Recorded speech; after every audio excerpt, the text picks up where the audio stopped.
Adam, oh my goodness, I found it. The place, the best coffee shop in the whole city. It has oat milk lattes and little flowers on the foam, and the chairs are so comfortable. Joyce, it is 7 in the morning. I have not eaten breakfast yet. Please stop talking about food. Okay, I'm sorry. But actually, this is perfect because today we are going to learn exactly what to say inside a coffee shop. Real English, real conversations, things you will use tomorrow. Wait, we are talking about food? Okay, I am awake. I am very ready. Hello, everyone, and welcome back to Easy English for Daily Life. I am Joyce. And I am Adam. I am hungry. Let's learn some English. Okay, Adam, let's warm up. Simple question. When you walk into a cafe, what is the first thing you say? Hello, I want coffee. Okay, you will get your coffee, but it sounds a little strong, a little too direct.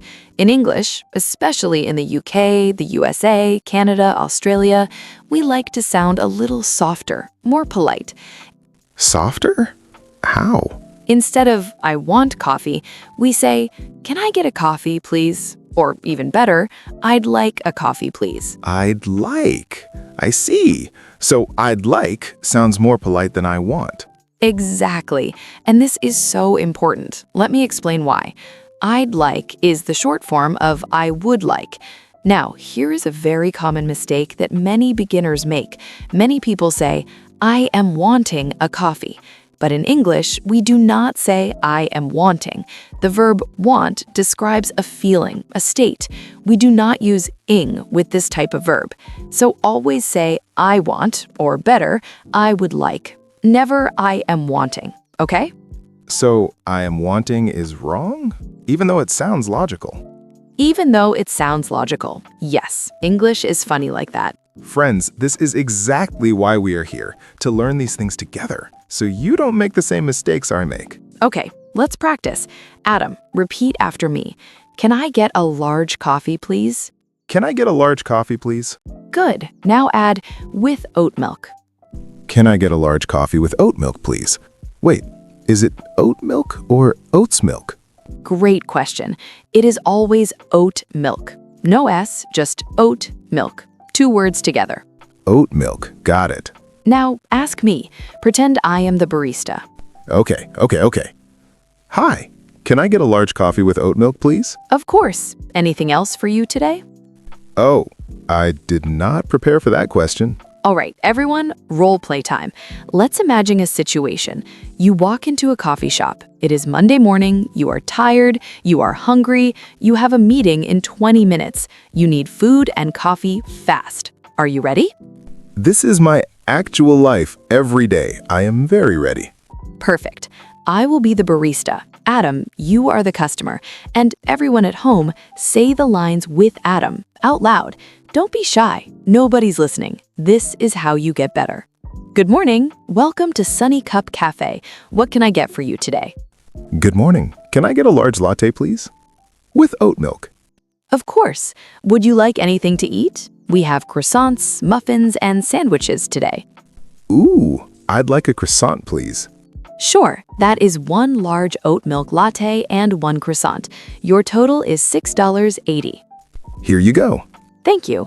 Your name for the order? Adam. Perfect. We'll call your name when it's ready. About 5 minutes. Thank you so much. R-A-Y? Order for Brian? I think that might be mine. My name is Adam. Oh, I am so sorry. I wrote Brian by mistake. Here's your latte and your croissant. I am really sorry about that. Okay, pause. This happens in real life. All the time. The barista makes a mistake. Maybe they spell your name wrong. Maybe they bring you the wrong drink. What do you say? How do you fix it politely without sounding rude or angry? Honestly, I usually just take it and say nothing. Adam, no. We are fixing this right now. The phrase you need is, excuse me, I think there might be a mistake. Excuse me, I think there might be a mistake. Oh, that is so calm. It does not sound angry at all. Exactly. You're not saying you made a mistake. You're saying there might be a mistake. It's softer, it's kinder, and people respond much, much better when you say it this way. Excuse me, I think there might be a mistake. Yes, I really like this phrase. And if they give you the wrong drink, you say, I'm sorry, I ordered a latte, not a cappuccino. Wait, you start with I'm sorry even when it is not your fault? In English, especially British English, yes, this is a cultural thing. Saying I'm sorry at the beginning makes the conversation feel smooth and friendly. It is not an apology, it's a softener. It opens the door nicely. Friends, write this down. This is gold. Let's practice both phrases together. Repeat after me. Excuse me, I think there might be a mistake. Excuse me, I think there might be a mistake. I'm sorry, I ordered a latte, not a cappuccino. I'm sorry, I ordered a latte, not a cappuccino. Your turn. Say it out loud right now. Don't just read it, say it. This is how your speaking improves. Okay, my latte is fixed, it is perfect, the croissant is perfect. This is the best Monday of my entire life. See? You used your English. You solved the problem. You are officially a confident English. Honestly, friends, if this helped you today, if you learned even one new phrase, do me a small favor. Hit the like button right now. Not for Joyce, not for me. Do it for yourself because it means you're really learning, and that is something to be proud of. And if you're new here, please subscribe. We do this every week. Real English, real life, no stress, I promise. Before we finish, I want to give you 2 more phrases. These will make you sound very natural at any cafe or restaurant. Ready? Always ready when food is involved. Phrase 1. Can I have that to go, please? To go. That means take it with me, not sit here. Exactly. To go means you want a takeaway. You want to leave with your food or drink. In American English, people say to go. In British English, people say takeaway. Both are correct. It depends on the country. Can I have that to go, please? I love it. It sounds so natural, so confident. Phrase 2, and this one is very, very useful. Could I also get a glass of water, please? When do I use that? when you already ordered something, but you forgot to ask for something extra, maybe a glass of water, maybe a napkin, maybe extra sugar. You say, "Could I also get a glass of water, please?"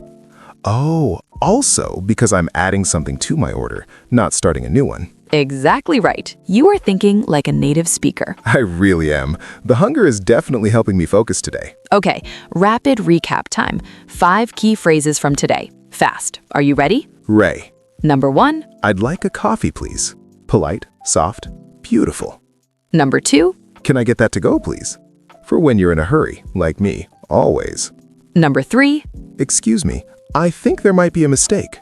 Calm, polite, powerful. Number 4. I'm sorry, I ordered a latte, not a cappuccino. Fix the problem, no drama. Number 5. Could I also get a glass of water, please? Because always ask for water, friends. Always. 5 phrases. That's your homework this week. Use just one of them in a real cafe, in a real restaurant. Even if your hands shake a little, that's okay. That's how confidence grows. And the barista will not laugh at you, I promise. People are kinder than we think. Now, our question of the day. Answer this in the comments. We read every single one. In today's story, the barista wrote Brian instead of Adam. This happens all the time in coffee shops. So tell us, has a barista ever spelled your name wrong? What name did they write? Tell us below. Mine was Adam, like the science thing. I kept the cup. I thought it was cool. I believe it. Okay, everyone, that's today's episode of Easy English for Daily Life. Thank you so much for learning with us today. You are doing amazing. We will see you in the next lesson. Until then, keep practicing, keep smiling, and remember, every word you learn is a door you open. Bye-bye. Bye-bye.